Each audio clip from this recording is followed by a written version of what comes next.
It's your boy, the Pink Panther here, with another video. This time we're going to do another prediction. This time for the 2022 Senate map.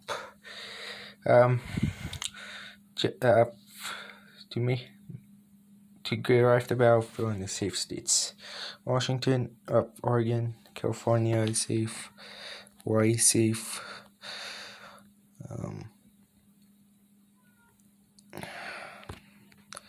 We'll get to Colorado. It's definitely going to go Democrats to Bennett. But anyways, Illinois is safe. I don't know why the Republican Senatorial Committee is targeting this seat. I mean, I know it left in 2010 to the Republicans, but that was under very special conditions. But anyways, Maryland safe, Connecticut, and people saying, "Oh, Larry Hogan or Phil Scott, they can win these seats." No, they're not. Federal elections are different from state elections. People can, the populace of these states, they may not mind a more moderate Republican, but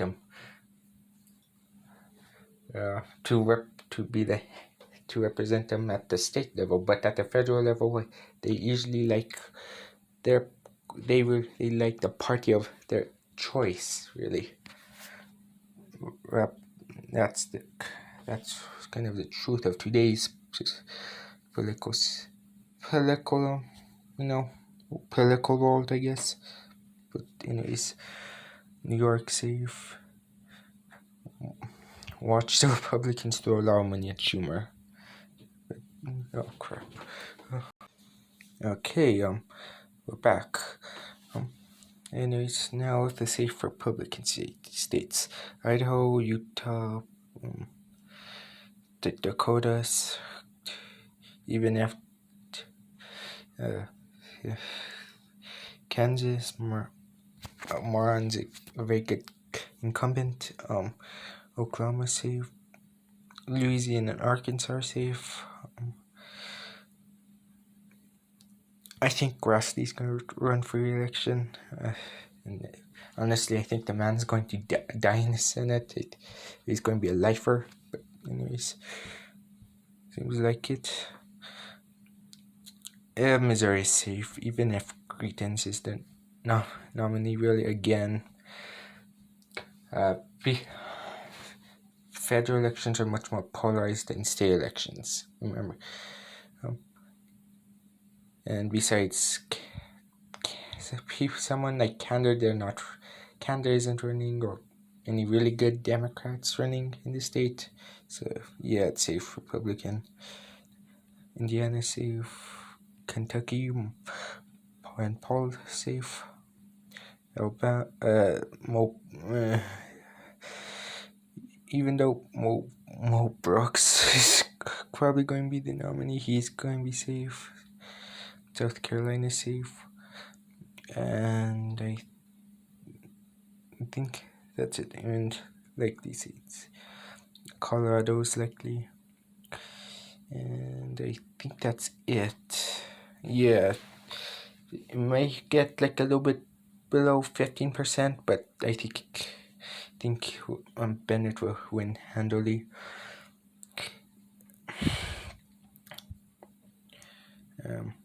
Now for the likely Republican states. Alaska is a massive wild card. I honest to God don't know what's going to happen with ranked choice voting. I mean, I've heard people saying, "Oh, Murkowski is going to will easily win due to it," but I don't know. I have heard people saying, "Oh, well, the Trump candidate may get more first place votes than her, but she'll get a lot of the second place votes of Democrats and independents." But I don't know if that's going to happen. I don't know if that's going to happen really. I don't know if the Dems, independents, libertarians, and Greens, which are kind of important. Sorry about that. But anyways, yeah, those four factions I mentioned before, I don't know if they'll coalesce around Markowski or they'll try coalesce around each other, honestly. And and Murkowski seems looking to be extremely unpopular amongst a lot of Republican voters in Alaska. So I don't know what's going to happen, but for now, I'll just put it as likely Republican. Yeah.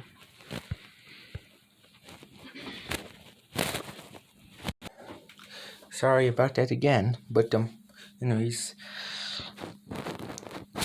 Ohio's likely. I mean, Ryan's a good candidate, but I don't think he'll win in it, which shall be a Republican football year.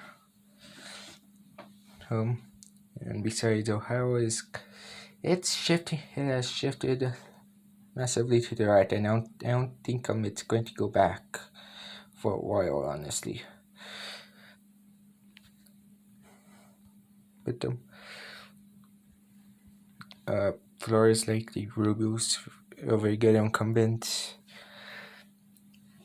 Yeah, I'm not sure. I mean, maybe Murphy or Crest may win, but I don't think they would win on it. And against Rubio, now we're up to these states. Now for the lean Democratic states, Nevada and Arizona. I mean, Nevada is interesting in that it may. I would favor it go trending Republican, but I'm not 100% sure though. It's one of the most uneducated states in the country, which is starting to trend towards the Republicans. But a lot of it is based in the tourism industry. And I think it should trend, but I'm not 100% sure. But anyways, yes, the Nevada State Democratic Party hasn't been in the greatest of places right at this moment. I mean, yes, the people who now lead them now are experienced, but yeah, they're not exactly. They're too left wing for the state. But anyways, I don't think they're stupid enough to try and boot out CCM. Cortez Masto, and I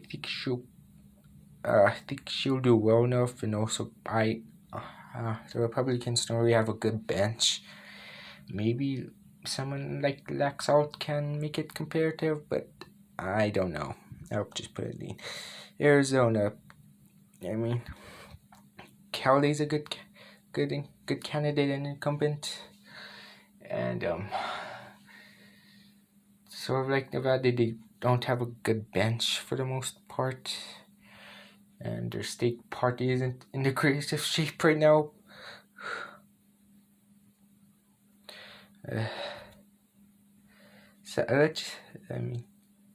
Someone Ducey got run out of the primary, run out of the conversation, and I doubt Brnovich and Yee would win the primary due to them not supporting the poll election fraud claims. And the candidates who I think could win the primary, they're not good at all. Not at all. But yeah, I think Kelly should be fine.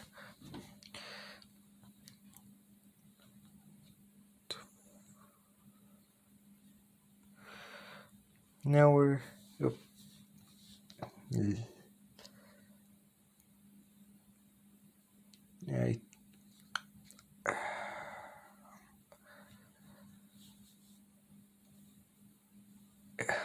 and now we're on to the tilt states.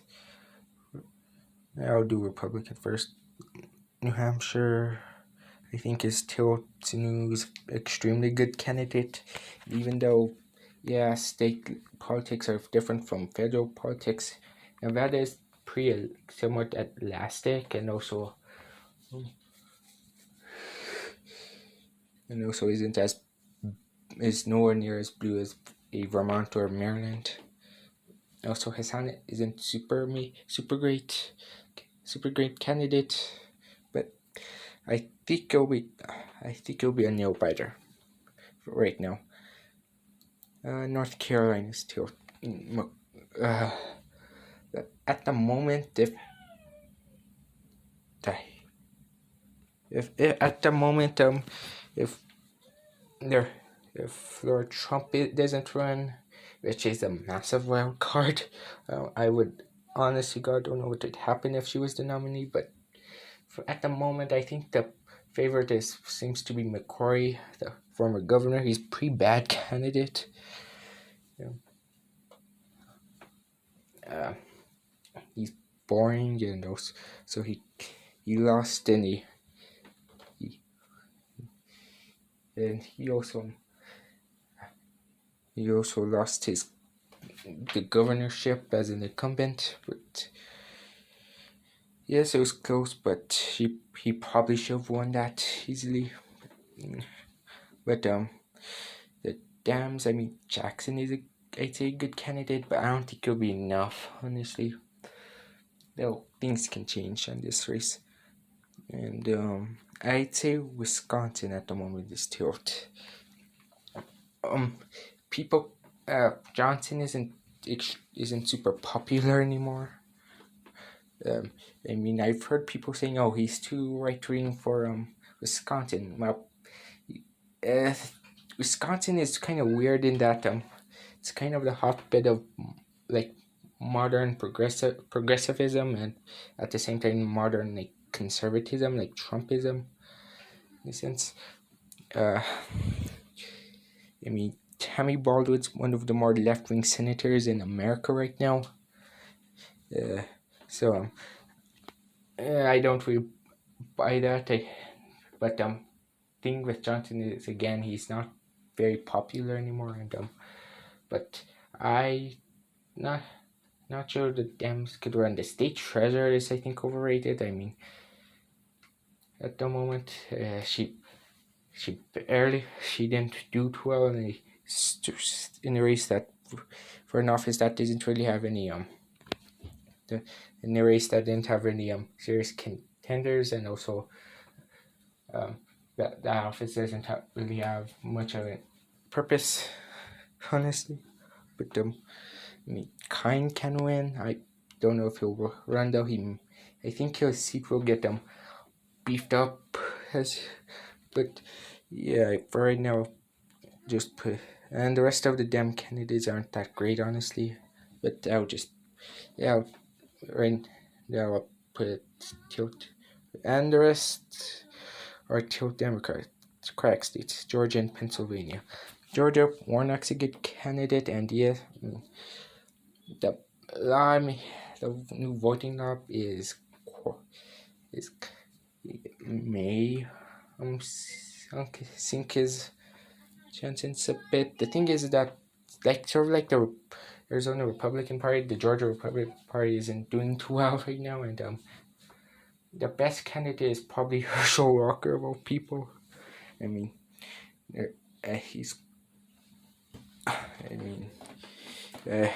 I wish I was joking, but I'm not.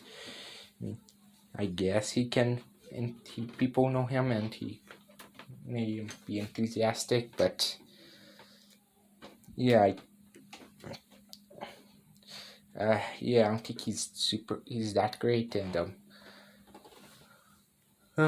I think with the incumbency, Warnock will hold on right now. Pennsylvania, without the incumbency, the Republican Party doesn't have that deep of a bench. I mean, what's his face? Ricenthaler, I believe. I think he can win, but they don't. Other than him, I don't know who could win.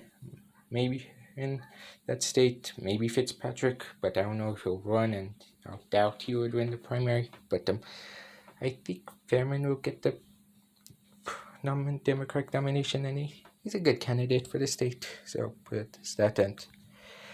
That's the end of my prediction.